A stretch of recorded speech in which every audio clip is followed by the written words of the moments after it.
like to welcome in our piper to pipe in Haggis for this evening's festivities.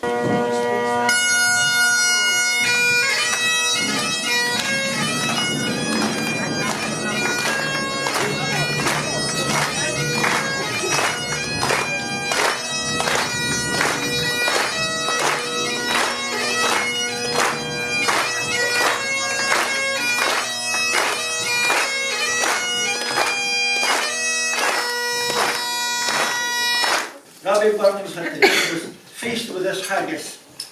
He was the guest of honour at a haggis night and air with 4 lawyers, and he stood up and he didn't say grace. He was asked to say grace. He didn't say the kind of grace that you and I would say, like, thank God for what we're about to eat. Instead, he addressed the haggis. Therefore, your honest sonsy face, great chieftain of the puddin race, abune them all ye take your place, pinch, cripe, pertherm, will I ye worthy my grace, as lies my erm. The groaning trencher, there ye fill, your hubdies like a distant hill, your pen would help to mend the mill in time of need, and through your pores, the dews distill like amber beat. His knife, see rustic labour dight, and cut ye off with ready slight. Cut ye entrails breath like ony ditch, and what a glorious sight!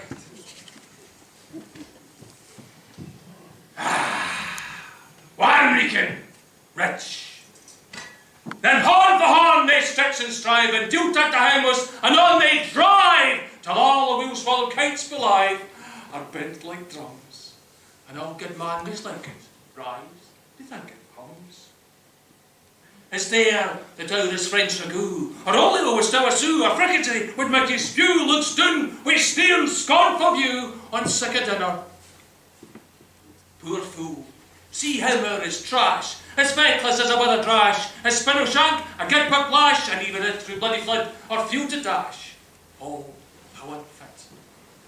But mark the rustic, haggis fed! The trampled earth presents his tread, clapping his wally near the blade to make it whistle, ha-hi! And legs, and arms, and heaps heel sned, like taps of thistle. Ye powers who can kind your care, and dish him up this bill of fare. Old Scotland wants nae skinking aware the jugs and luggies, but if you wish, her grateful prayer, gie her a haggis!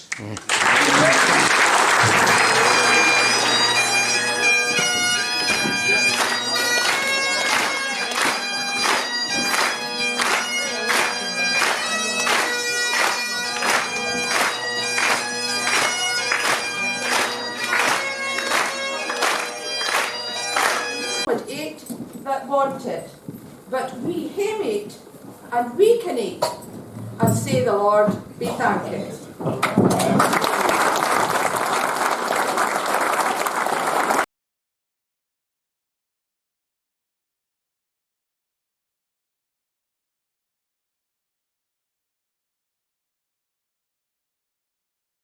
On behalf of this wonderful committee that run this wonderful Burn Supper, I'd like to welcome you all here to another fantastic night. And I'm sure you'll agree you won't be disappointed. You won't be disappointed what has come before you, and you'll enjoy the rest of the night to come, I'm sure, with the quality of the speakers that we have tonight here. I just wanted to make a comment about that haggis. Now, that haggis was one of the nicest haggis I've ever eaten. Yes, beautiful.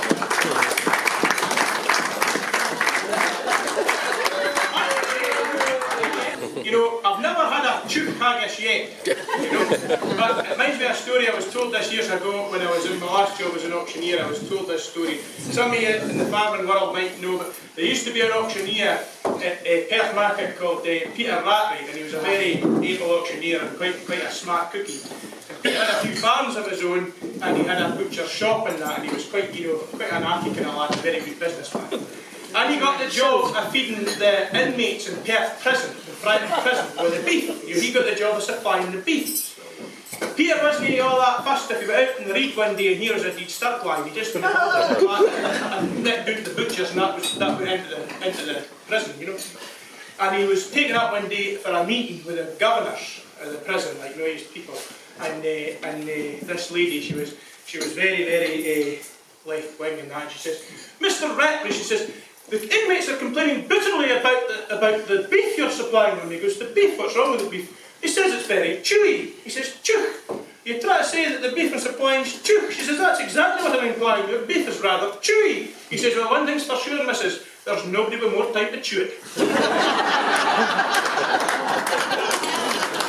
Now, I've got big shoes to fill here tonight, because I was here last year and there was a very able chairman that chaired it last year, Mr. Peter Barr here. And he was telling me earlier on tonight, I think it's a great bit of history, that him and his wife framed this picture behind me in the barn and 40 years ago.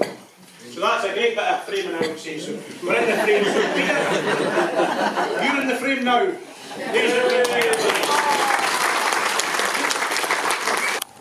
Over the last few weeks, I've been spending a certain amount of time doing research into Robert Burns. I went down to the museum at Alloway, and I must say, what a great place to go to learn about Robert Burns.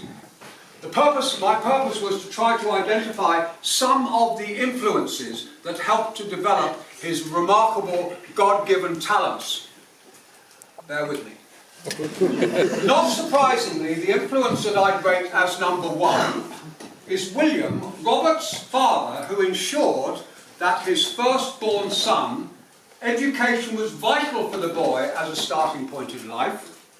Despite long hours of toil upon the farm, William fully justified the sacrifice. He even wrote a book for the moral instruction of his family. A printed copy is on display in Alloway for all to see. John Murdoch, a teacher as influence number two, gave of his time to teach Robert, along with others, from the age of 6 until he was 9. Robert learned to read and write and memorize some Bible passages in full, but one particular book he enjoyed was called The Life of Hannibal.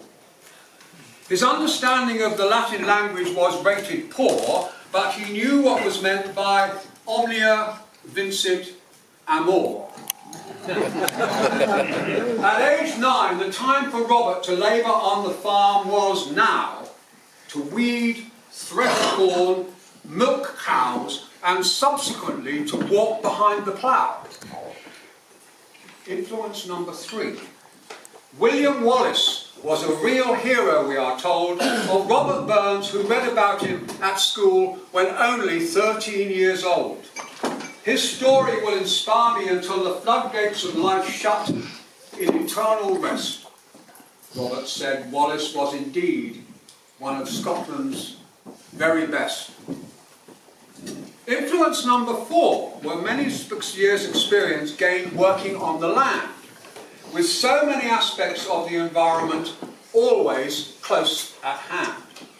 Robert studied nature in the minutest detail and wrote about a mouse, a hare, a mountain daisy, hummingbees, and also about a louse. Holding the plough was a favourite situation for poetic composition, and so Robert Burns became ploughman poet of the nation. Influence number 5 were the many women that he chose, from young Nell Kilpatrick to Agnes McElhose.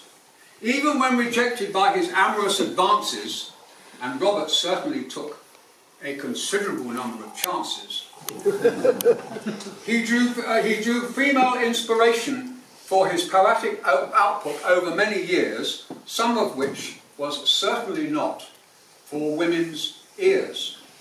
Banned for 2 centuries in England and the USA, lewd, the bawdy best of Robert Burns, is available on Amazon today. $59 download onto your Kindle. Without doubt, Robert Burns was something of a charmer. In 1788, he met his match and married one Jean Armour. Of all the women for whom he did fall, Jean was the greatest influence of all. He loved her passionately as his very own. his poems for Jean have an energy reserved for her alone. For 2 years after Robert's father William died in 1784, the farm in Mosgiel ran at a loss, leaving Robert and his brother Gilbert very poor. So much so, he opted for a real game breaker and sought employment working overseas on a plantation in Jamaica. But membership of the Masons stepped in to provide the chance he took to have a collection of his poems published in a book. And so the Masons become influence number 6 upon our list. Through them, the first volume of Burns' poems were published in April 1786. And 1 year later, Robert was again in publishing heaven when the first Edinburgh edition of his poems appeared in February 1787. And thus the Masons made the declaration that they discovered and led forth the genius of the greatest poet in the nation. Jamaica's loss was Scotland's gain, forsooth. In 1787, he was knighted by the sword that once belonged to Robert Bruce. Robert's love of music is influence number 7 on the list.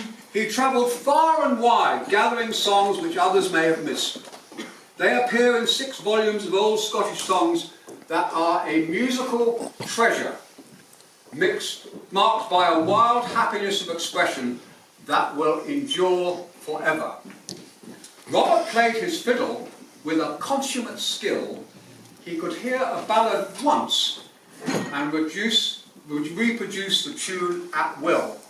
Funnily, but as a child, his teacher said he was unfit to croon, his ear was rated dull, and his voice was often out of tune. Moving on, and next to relate, we come to influence number 8. In 1789, a government employee Robert Burns became, adding the title exciseman to his name. He travelled 10 parishes of Dumfriesshire by horse, which over many years provided a severe test for his health, of course. But this was one of the most creative periods, so they say. For example, Tam O'Shanter was written even in a day. You know what I mean? It didn't take me that long to do it. And finally, you'll be pleased to hear, the last in line features religion as influence number 9. Every Sunday throughout the life, Robert set aside his work and twice attended services at the local Presbyterian kirk. Religion, he said, should be a natural, spontaneous feeling of joy expressed through love, music and song, as he did ever since he was a boy. We are here to celebrate the birth of Robert Burns on January the 25th, 1759, a man who grew to be the greatest Scottish poet of all time. His poems appear in 25 languages, including Russian and Japanese. Statues honour him from Aberdeen to Winnipeg, Canberra to Dumfries. 47 books are listed under Robert Burns on Amazon today, an outstanding tribute to the farmer's son born and raised in Alloway. Before the floodgates of life shut in eternal rest, he said, I'll be respected more 100 years from now, after I am dead. Indeed, you are well respected, ploughman poet Robert Burns.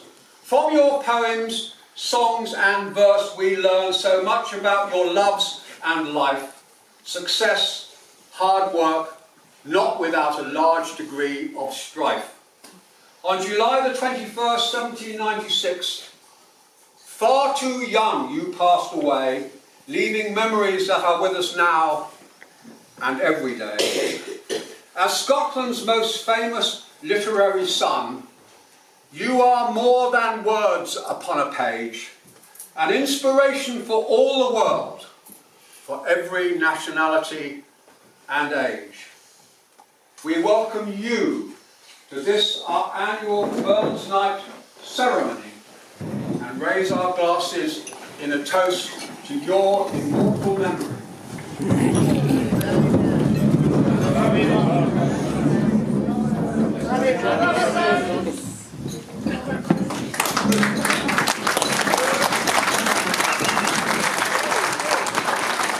We're looking at some really old songs of Robert Burns, and I came across this one, and of course it harks back to what Peter was saying about Nell being his first love, and this was one of the first songs that Burns ever wrote, Handsome Nell, and it just, apparently he wrote it when he was 16, which is quite astounding really, but it's a lovely song, it's a lovely poem, and it sets out all the virtues of the perfect woman. Even at that age he was thinking about all the things he wanted to find in a lass. Oh, once I loved a bonny lass, and I love her still, and whilst that virtue warms my breast, I love my handsome Nell. As bonny lasses I hae seen, and mony who has grown, but for a modest graceful mien, the like I never saw.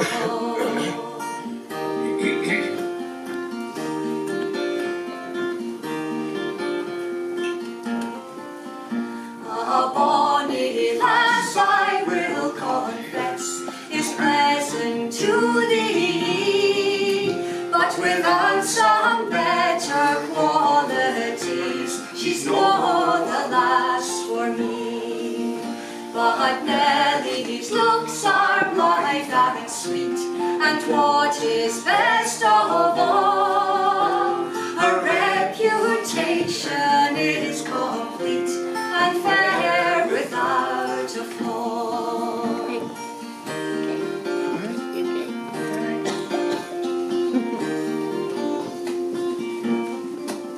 She dresses, I say, clean and neat, both decent and genteel, but then there's something in her gait, gars bonny dress look real.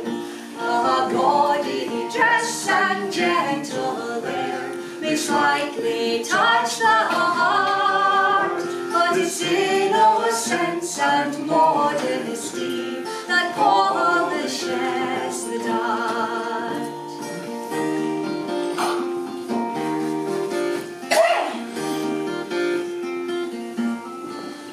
'Tis this in Nellie pleases me, 'tis this enchants my soul, for absolutely in my breast she reigns without control.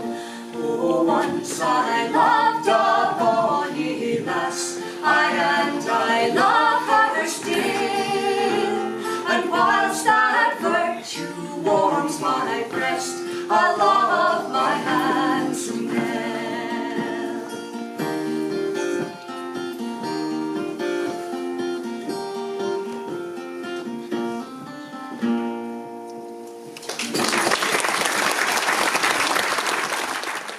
But before I tell you this story, I'll tell you a wee story before I start the big story, and it's just a story that I like to tell. This about Tam O'Shanter, and it's about a chap that you might know, a chap Alan Telfer. Alan was asked to do a Tam O'Shanter up in Strichen for the Strichen Farmers Club.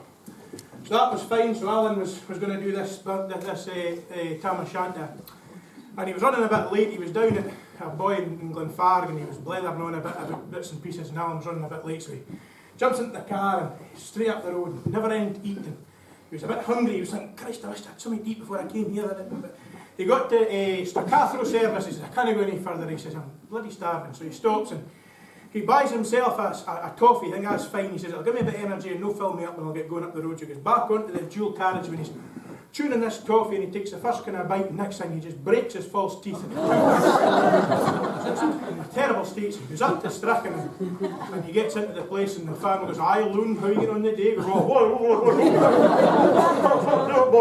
The farmer says, well, don't worry, loon, he says, I'll get Sandy to sort you. What about Sandy? So he goes away, and next thing Sandy comes out a wee bit late, and he's got a box, and Sandy comes over to Alan, and he says, aye, loon. And he opens up this box, and here in the box is rows and rows of teeth. Alan tries the first one, and tries the next one.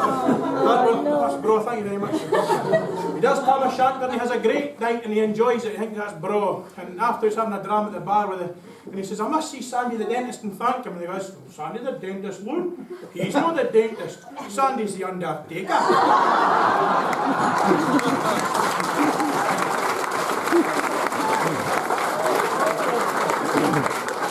I wasn't here last year.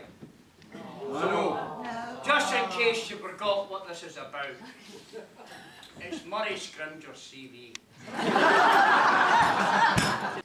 When Chapman Billies leave the street, and drouthy neighbours meet, as market days are wearing late, and folk begin to tack the gate, while we sit boozing at the nappy, and getting full and unca-happy, we think, na they lang Scots miles, the mosses, watters, slaps and stiles that lie between us and our hame.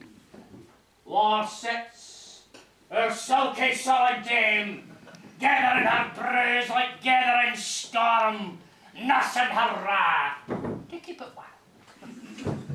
This true and honest Tam O'Shanter, as he the airy night did canter, all day, while there are tunes of passes for honest men and bonny lasses. Ah, Tam, hadst thou but been sae wise as ta'en thine ain wife's Kate's advice, she told thee weel thou was a skellum, a blethering, blustered, drunken blellum that frae November till October, a market day thou wasna so. The Tilka melder with a miller, thou sat as lang as thou had siller, that every naig was caught a shoe on, the smith and thee gat roaring full on. That at the Lord's house, even on Sunday, thou drank with Captain G till Monday. She prophesied that late or soon, thou would be found deep drowned in the north, catch we warlocks in the myth, by Alawas, old haunted cat.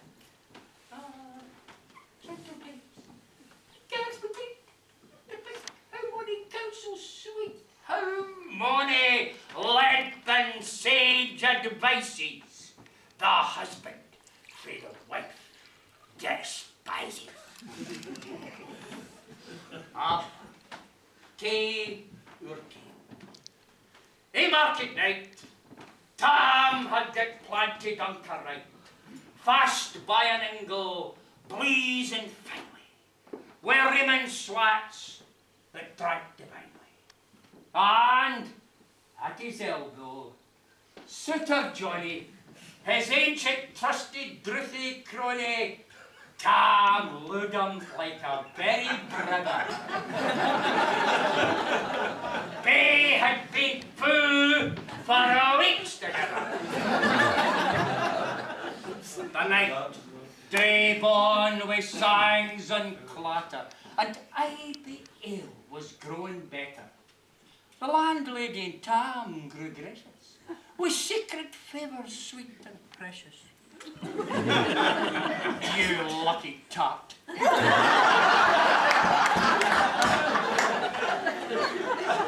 The suitor told his queerest stories.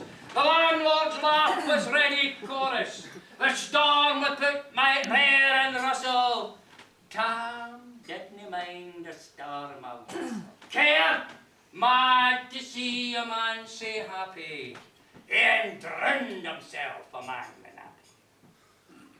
As bees flee home the leads, and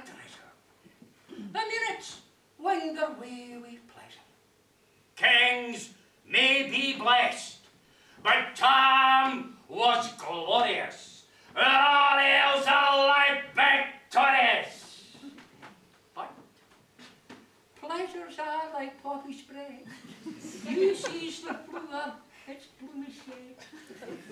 Or like the snow falls on the river, a moment white, then melts forever. Or like the Borealis race that flick there you can point their place. Or like the rainbow's lovely form, vanishing amidst the storm. Nae man can tether time nor tide. There approaches Tam on ride. That o'er a night's black arch the keystone. That drearier he mounts his beast in, and siccan if to tax the road in, as ne'er poor sinner was abroad in. The wind blew as 'twould blow on its lass. The rattling showers rose in the blast. The speedy gleams of darkness swallowed. Loud, deep and lang the thunder bellowed. That night, even a child could understand. The deil had business on his hand. Well mounted on his grey mare Meg, a better, never lifted leg. Tam skelpit on through dub and mire, despising wind and rain and fire, whilst holding fast his good blue bonnet, whilst crooning o'er some old Scotch sonnet, whilst glaring round with prudent cares, lest bogles catch him unawares. Kirkalabo was drawn nigh, where guests and hoolits nightly cry. By this time, he was crossed the ford, where in the snow the chapman smeared, and past the birks and meikle stain, where drunken Charlie Bracknecks bane, and through the winds and past the cairn, where hunters fanned the murdered bairn, and near the thorn aboon the well, where Mungo's mother hanged herself. Before him down pours all his floods, the doubling storm roars to the woods, the lightning flash with pole to pole, near and more near the thunder's raw went, glimmering through the groaning trees.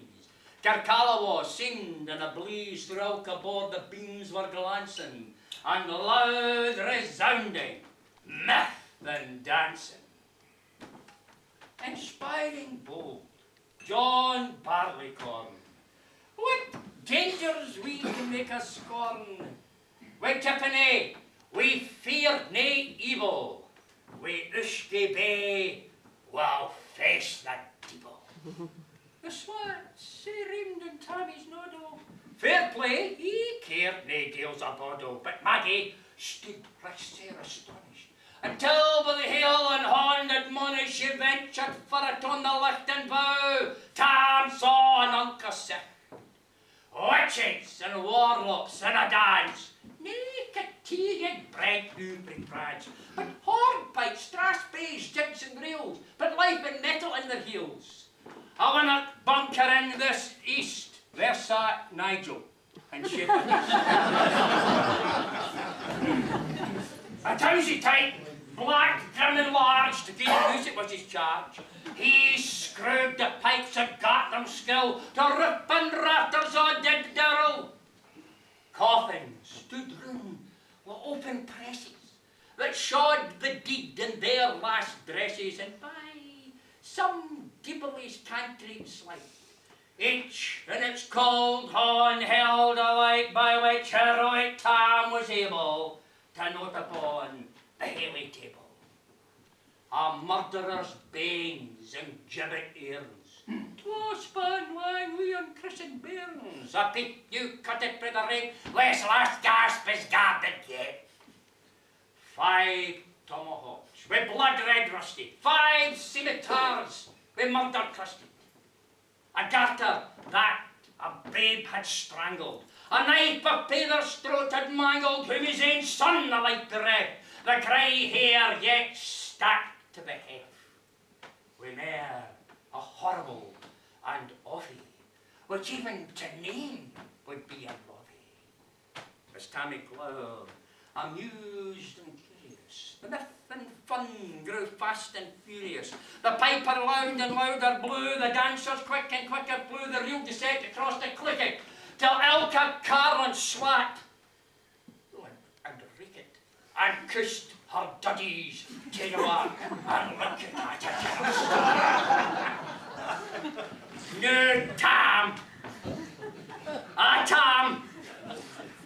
Had they been queens, all plump, snapping in their teeth, their sacks, instead of Chrissy linen, been snow white 1700 linen, could break some in, the only pair. The ends were plushed of good blue hair. I would have gained them at my hearties, but I blink with a bud. And when I Belgium's out and throw, regularly hands would spin up ball, looping and blinging at a climber. A winner didn't turn thy stomach. But Tom kent what was well through Brawley. There was a winsome wench in Wally. That night enlisted in the Corps, lang after Kent on Carrick shore, for mony a beastal did she shot, and perished mony a bonny boat, and shook bait meikle corn and beer, and kept the countryside in fear. Her cutty sad, well Paisley here, that whiles a lassie she had worn, in longitude though so scanty, it was her best, and she was plenty. Ah, little Kent by reverend Cranny, that sack she coughed for her wee nanny, with 12 Scots, 'twas all her riches, whenever I graced a dance of witches. But here, none used the far beyond her power, to sing how nanny, lapping flying, a simple jade she was and strang, and how Tam stood like ein bewitched, and thought his berry enriched, even Satan clever, and fridge fu free, and hodged and blew we micht and main, the first day keeper, sin another. Tam tint his reason all together, and roars out, well done, Cutty Sark! And in an instant, all was dark, and scarcely had ye Maggie rallied when out that hellish legion sallied, as bees beshoot wi' angry pike, when plundering herds assail their bite, as open Pussy's mortal foes when poxy start to pour their nose, as eager runs the market crowd when catch the thief resounds aloud, so Maggie runs, the witches follow, wi' mony an eldritch screech and hollow. Tam, thou get thy bearing, and hell, they'll roast you like a herring, and bid thy cake awaits thy coming, soon cake will be a waffle woman. No, day thy speedy utmost Meg, and when the key stain o' the brig, there at Ben, thou thy tail may toss, or in and stream the Derny cross. But ere the key stain she could make, for think the tail she had to shake, for Nanny, far before the rest, hard upon noble Maggie press, and blew Tam with furious ettle. But little was she Maggie's mettle, spring brought her maester hail, but left behind her ain great tail. The Carlin clocked her by the rump, and left poor Maggie scarce asleep. Now, war this tale o' truth shall read, Elk man and mither son, take heed, whene'er to drink you are inclined, or cutty sacks run in your mind. And you may buy the joys o'er dear, remember Tam O'Shanter's mare. This song is one, I think the beauty of this, it was written by Burns. It just describes in passing the seasons of the relation to the land. But interesting, there's a line in here, to muse upon my charmer, which Burns wrote specifically for Jean Armour. So you can imagine all the while he's romancing all these other women every night. He's writing songs to his wife, sitting back home with all the parents. Typical man, eh? Aye, So, so I've been told.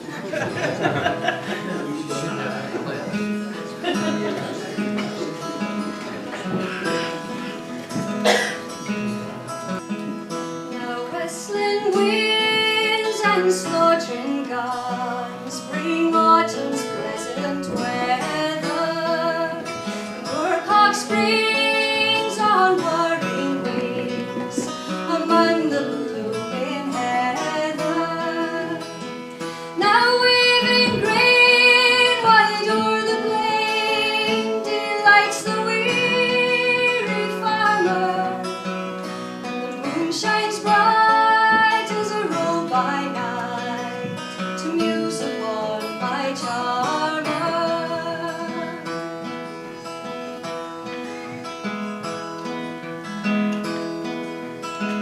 The patriot blues the fruitful fells, the plover blues the mountains,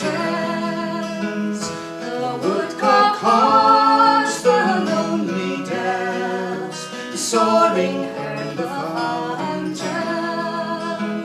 Through lofty groves the cushion rolls, the path of man to shun it. The hazel bush o'erhangs the thrush, the spreading thorn the linnet.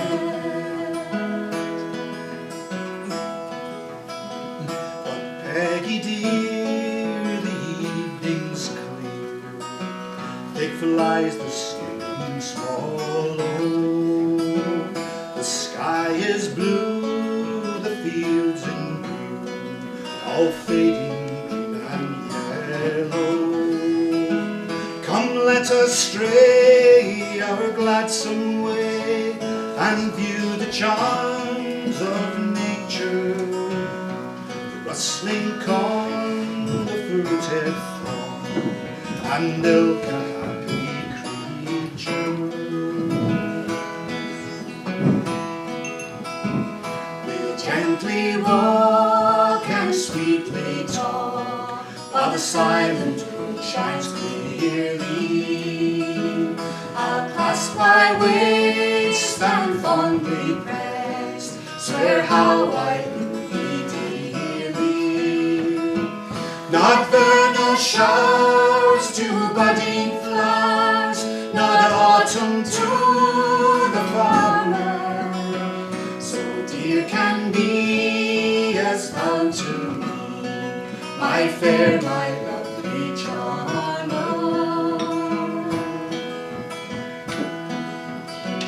The westland winds and slaughtering guns bring autumn's pleasant weather. The moorcock springs on whirring wings among the blooming heather. Now waving grain wide o'er the plain delights the weary farmer, and the moon shines bright as a robe by night to muse upon my charmer.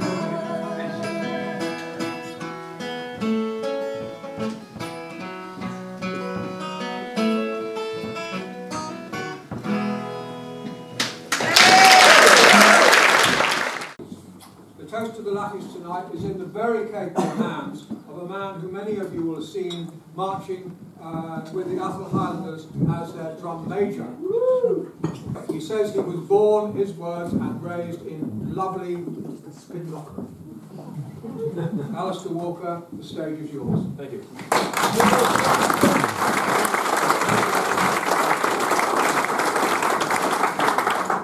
And easy. For you. A woman is looking to re-enter the workforce now that her children are all grown up. But before applying anywhere, she goes to the doctor for a physical check-over before taking on a new job. When she returns, her husband notices she is bursting with pride and looking very pleased with herself. So he says, what's all this about? She says, I've just been to the doctor and he said I have a body of a 20-year-old and the heart of a 16-year-old. To which her husband fires back, and what about your 54-year-old ass? Your name never come up, she replies.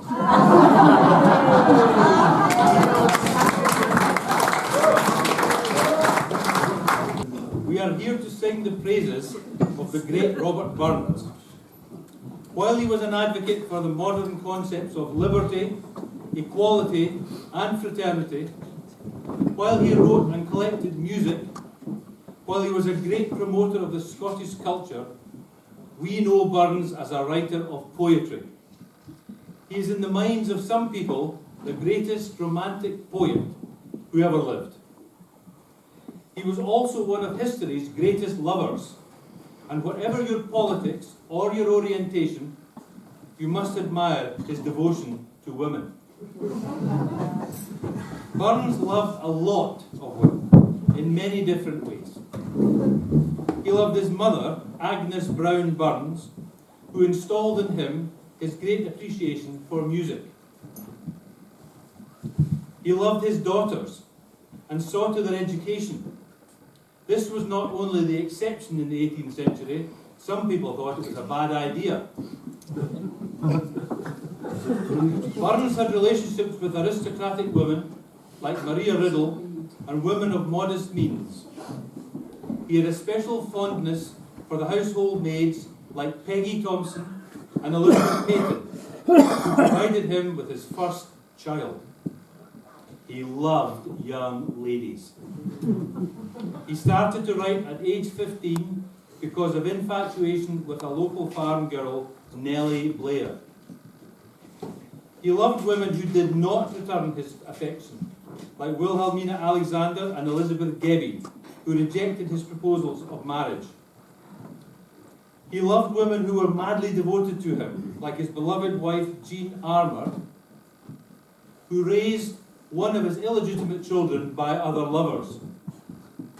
He loved single women, women engaged to other men, like Peggy Thompson, and married women like Agnes MacLehose. He had lusty relationships with many a lady, and chased long-term relationships with older women like Frances Dunlop.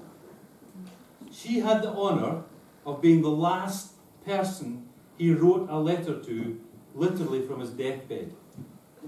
But Robbie Burns didn't just love women for their physical charms. He was an outspoken advocate for them. He publicly proclaimed that women should be treated equal and have the same rights as men. And this was a radical idea at that time. While quacks of state must each produce this plan, and even children lisp the rights of men. Amidst this mighty fuss, just let me mention the rights of women merit some attention. Burns believed that we should love women, not for what they do for us, not because they attract our attention, but because they have an inherent right to our respect and devotion. So, gentlemen, please join me in a toast to our mothers, our teachers and our students, our bosses and our employees, and for those fortunate enough, our sisters, our wives, daughters and granddaughters. Gentlemen. That's a long one.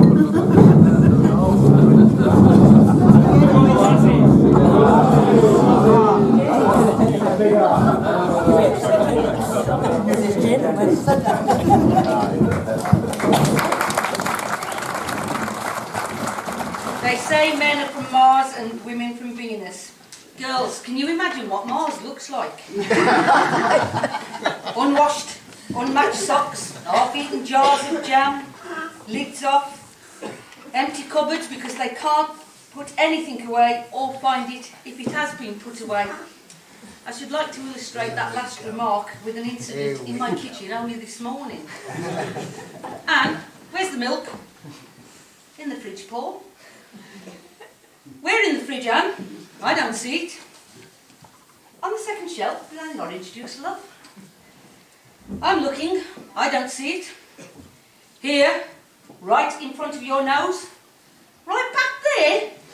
Well, no wonder I didn't see it, you should keep it in the door like this. Not only can they not see the milk in front of their faces, they can't see that they are in the wrong. It's not their fault that they can't see the milk, it's because you didn't put it away where they could find it.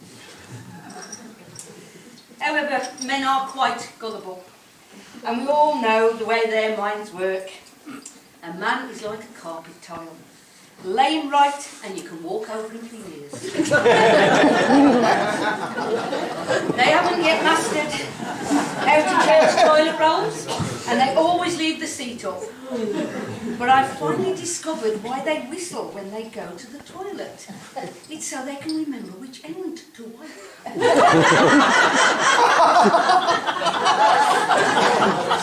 computers. Where would we be without computers these days? There's been some debate recently as to the gender a computer is. Well, the answer's plain, isn't it? It's male. In order to get their attention, you've got to turn them on. They've got a lot of data, but remain clueless. They're supposed to help us solve problems, but half the time they are the problem. And as soon as you commit to one, you realise if you'd waited a little longer, you could have had a better model. Despite this well-documented seductions, Robert Burns actually believed in women's rights. In 1792, he wrote the following for Miss Fontenelle, who presented it at the Theatre Royal in Dumfries. While Europe's eye is fixed on mighty things, the fate of emperors and the fall of kings, while quacks of state must each produce his plan, and even children lisp the right of man. Amid the mighty fuss, just let me mention, the rights of women merit some attention. Also in 1792, Mary Wollstonecraft published a vindication of the rights of women. Since then, we've acquired voting rights, equal pay, equal opportunities. I've lost my words. And we've even had a woman Prime Minister. It's only taken us over 200 years to attain all of this, but it proves that we always get what we want eventually. You didn't want that. But despite their shortcomings, which are legendary, we do love them really. They're very good at mowing the lawn, changing plugs, and unblocking sinks. And in reality, a laddie is like a piper in the mist.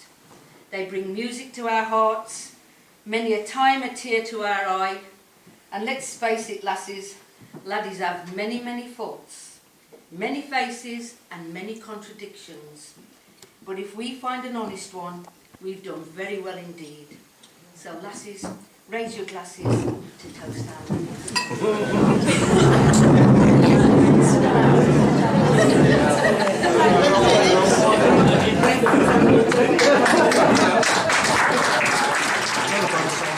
It's called I'm Walking Home.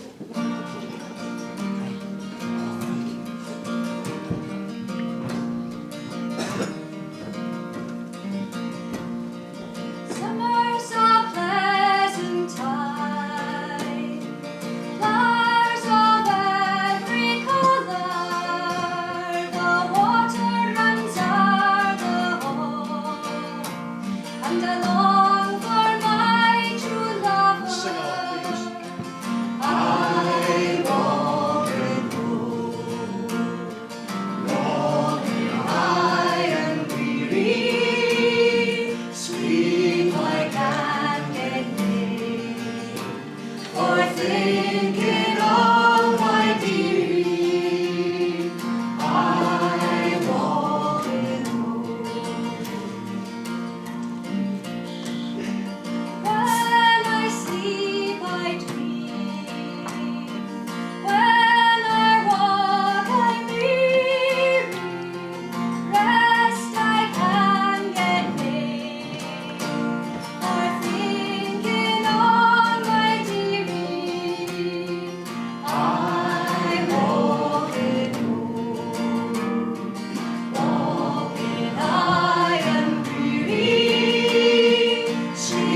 I can get near.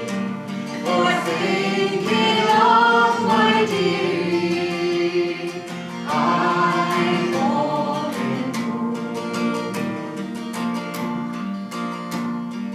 Late night comes on, all the labour sleeping.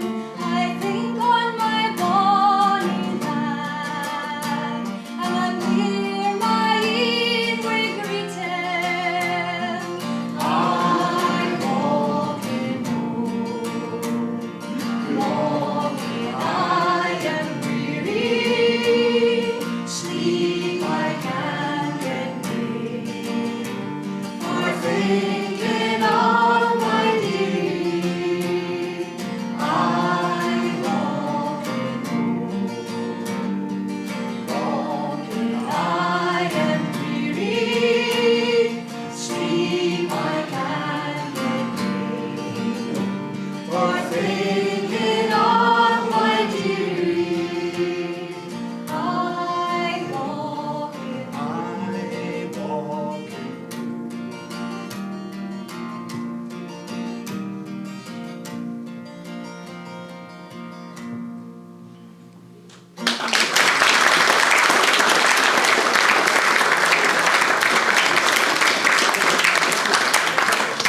Thanks, I was really privileged to a cracking night, a really cracking night. In general, brilliant night. I think just for everybody, brilliant night.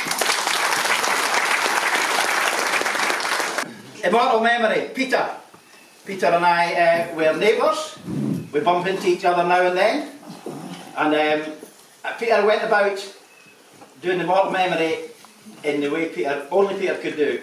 Informed himself, decided what to leave out, what to put in, and actually produced a very, very unique and interesting and different, which is really difficult to do at Burn Supper, an Immortal Memory that kept their imagination going from start to finish and kept us thinking about Robert Burns from start to finish.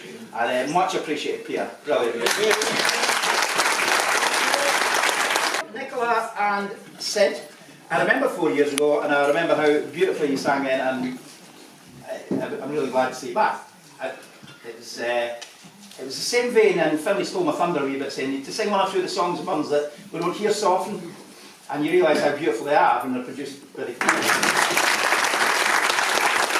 I put Ron as an institution. It's an insult to call your performance flawless. That's an absolute insult. It is. It's beyond flawless. You add to it and you make it a performance rather than just a recitation. And nobody is not privileged to hear Ron tonight. You'll not go anywhere to hear a better Tam Chapter. Finlay came in at the last minute, couldn't get anybody else. Finlay, I have 3 generations of McIntyres from Rannoch, and they are the most sociable family I've ever met. Finlay's dad, Pete, you went to his house at Hogmanay and you were there for about 3 days. It was seriously singing and song, an absolute gentleman. So when Finlay left the Glen to go up to Aberdeen, he found it quite hard, because it's a right couthy relationship in Rannoch. Everybody knows each other, they look after each other. And he goes away up to the big city to start his auctioneering, quite a young man. And he used to go into the local pub. He goes into the pub and he say, 3 pints of lager, please. The man goes, set us up, 3 pints of lager. Finlay took his 3 pints of lager away and sat at the table. The man was watching him. His mates must have not turned up. And so Finlay drank 3 pints of lager over the next 2 hours and away he went. Next Saturday, Finlay comes in, 3 pints of lager, please, and Van goes, that's that big lad. It was in last week. It's the 3 pints of lager, and he's watching him, Finlay drinks the 3 pints over the next hour and a half, and away he goes. Next Saturday, same time, Finlay goes in 3 pints of lager. He says, I've got your order, 3 pints of lager. He says, now, he says, lad, he says, I could help you here. He says, you don't need to buy 3 pints of lager and have them go flat. You can come and get a pint every half hour. And Finlay says, it's not like that. It's not like that. He says, what is it? He says, well, he says, when I was in Rannoch, I had 3 two great mates. We were three musketeers. We did everything together. He says, 2 years ago, my mate went away to New York to work in the stock exchange. Clever lad, away he went. He says, a year after that, he says, my other mate went away to Sydney in Australia to work. And he says, and then I came up here, and he says, we really missed each other. So what we said, every Saturday night, we'll get 3 pints, you in Sydney, the boy in New York, and we'll sit and have the 3 pints, and we'll kind of have a pint together. And the barman looked at Finlay and thought, well, I kind of see what you mean. Bit of a chuchter, but never mind. So, that was it, every Saturday night, 6:30, Finlay went in, 3 pints, and the barman had them ready for a bit of banter. A wee while later, Finlay comes in and he goes, have 2 pints of lager, please. The barman's got, he pours him his 2 pints, and Finlay goes away, and he's got 2 pints in front of him, and he's 5 minutes just looking at him, looking at the barman. He says, I can't leave it like this. He says, I kind of know that laddie by now. He says, oh, and he says, Finlay, he says, which one was it? Is it the one in New York, or is it the one in Australia? He says, no, they're fine, he says. I've just given up drinking.